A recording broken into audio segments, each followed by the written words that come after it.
Morning, afternoon, and night. It's CBS 42 weather around the clock. Brought to you by Southern Home Structural Specialists. Now, the latest forecast from the CBS 42 Storm Team.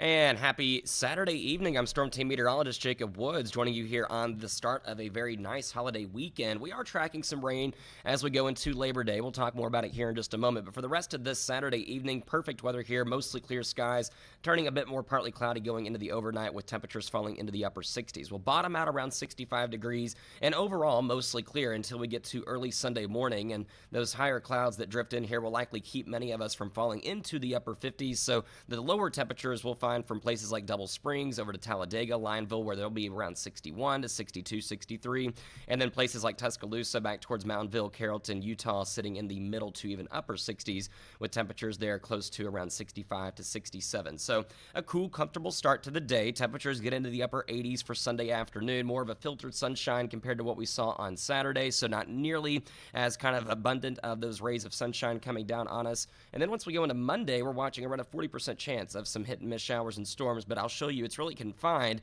to a localized area. Not all of us are going to have a very good chance to see this. So Futurecast walks us into Sunday morning. We'll wake up to some higher clouds, especially north and west of Birmingham.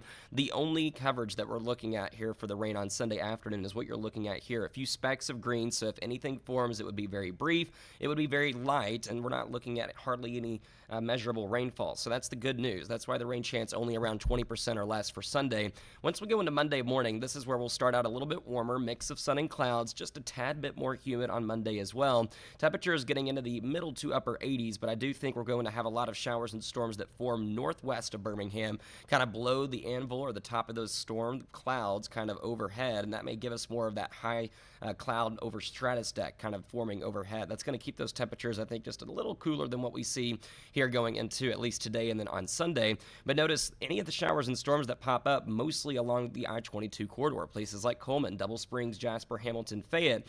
The storms will try to push east, but we've got relatively drier air at the surface along and east of Interstate 65. So I think you'll see showers and storms that are moving towards you if you live in places like Coleman, Birmingham, Alabaster, Clanton, but they'll likely hit the dry air, dissipate, fall apart pretty quickly, and that's going to lead to mostly a dry day for Labor Day if you are east of Interstate 65. So that 40% chance, kind of a little discretion there, most of it going to be along in northwest of Birmingham for the I-22 corridor. Very similar temperatures and rain chances for Tuesday, Wednesday. One cold front pushes through on Thursday. That will dry things out, giving us a lot of sunshine for Friday into the upcoming weekend, and that will lead to the second front that comes through on Friday into Saturday, brings those overnight lows back into the upper 50s, lower 60s. High temperatures still on the warm side, but below average in the lower half of the 80s. It's not until the beginning of next week when it appears that our forecast turns a bit more, I should say, summer-like or early fall-like, where we should be back in those upper 80s and feeling just a little bit more muggy as well.